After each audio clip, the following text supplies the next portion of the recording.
Now who are called, chosen, and faithful? At that time it will be the resurrected anointed. So when the anointed are called to heaven, one of the first assignments is to fight. Yeah. Now that's interesting. Some of us were fighters before we became true Christians.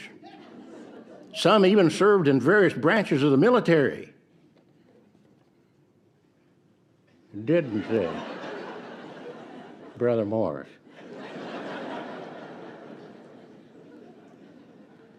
Some were Green Berets, not Brother Morris.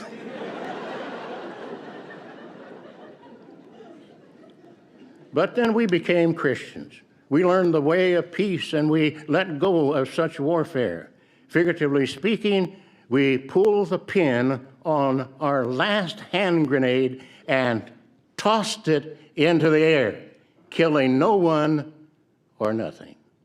Just a loud ka-boom. But in heaven, we will serve along with Christ and his holy angels, waging the final war against God's enemies. So if you've ever thought that you might feel left in the lurch after the anointed are taken to heaven, think of this. On earth, none of us Christians are allowed to fight. Many of us anointed ones are too old to fight, even if we were allowed to. But in heaven, we will be mighty, immoral spirit creatures, fighting alongside our warrior king, Jesus Christ. Believe me, we can and will do you significant more good in heaven than we ever could as imperfect humans here on this earth. This was extraordinary. This, for me, is one of the highlights of the 2021 annual meeting.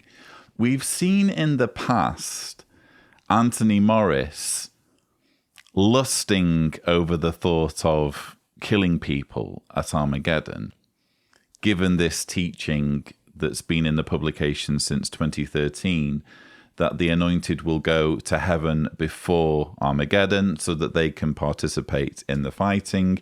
Tony Morris already knows this teaching very well and has alluded to it in his talks, almost salivating at the thought of going around killing people who wouldn't accept his authority.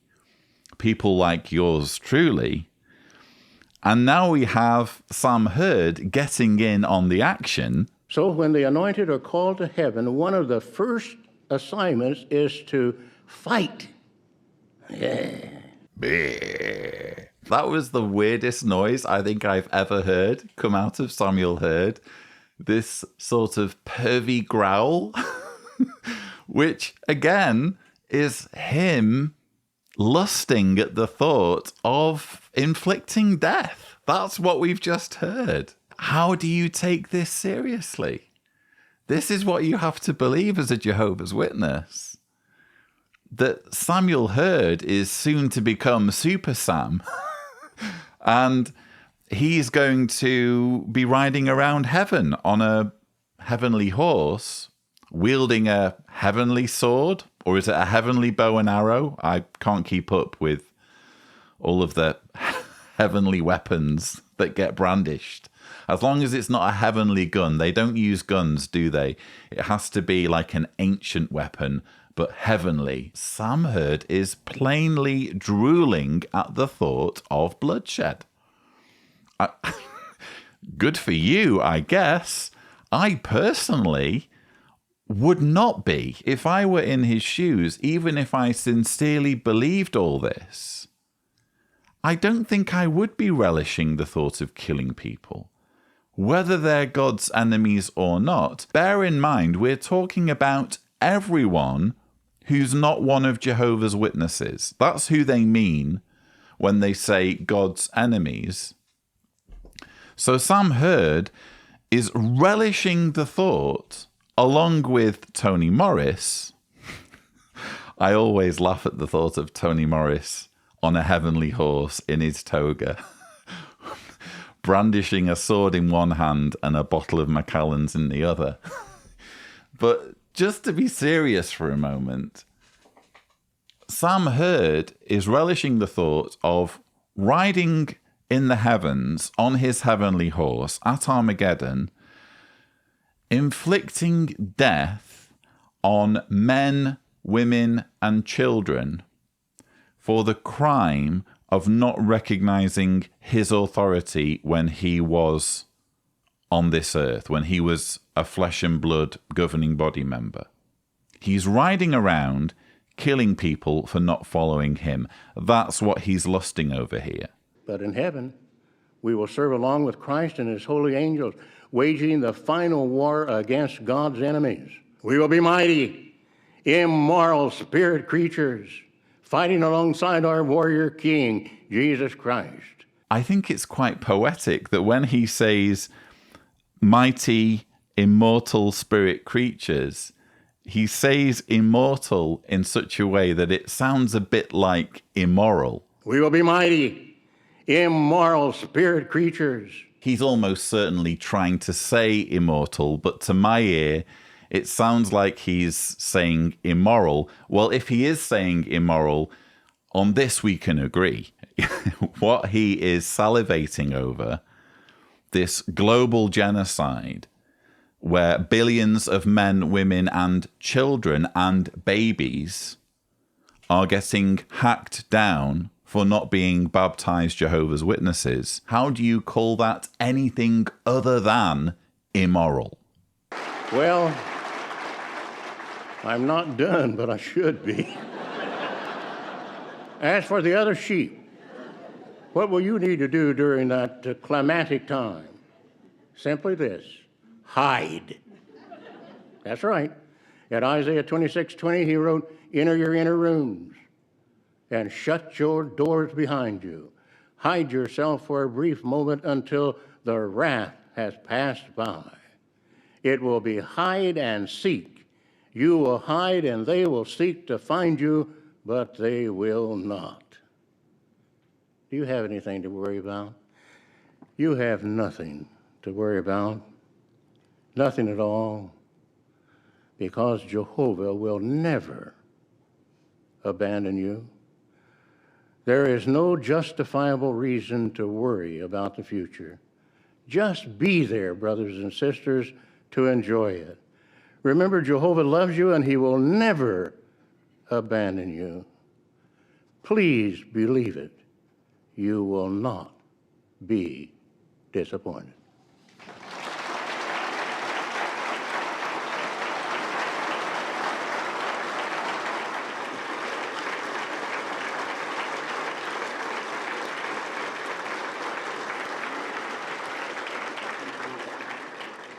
Well, we said it would be a treat, and it was a treat. Thank you so much, Brother Hurd, for helping us to realize that God's people are completely safe, even as we approach the Great Tribulation and Armageddon. Yes, thank you, Brother Hurd, for reminding Jehovah's Witnesses that when Armageddon strikes and Sam Hurd and Tony Morris and the rest of the governing body start riding around heaven on heavenly horses wearing togas, killing all who fail to recognize their authority, what Jehovah's Witnesses need to do at that moment is hide. As for the other sheep, what will you need to do during that climatic time? Simply this: hide. The more he describes it, the more he sounds like some kind of mafia boss preparing his family for what's about to go down. Okay, Billy and Sarah, Daddy's about to do something. Lots of people are going to die, but you have nothing to worry about. That said, when all of this starts happening, I need you to hide. Yes, because hiding is something you totally do when there's nothing to worry about. It's like at some level, even they know how messed up all of this is.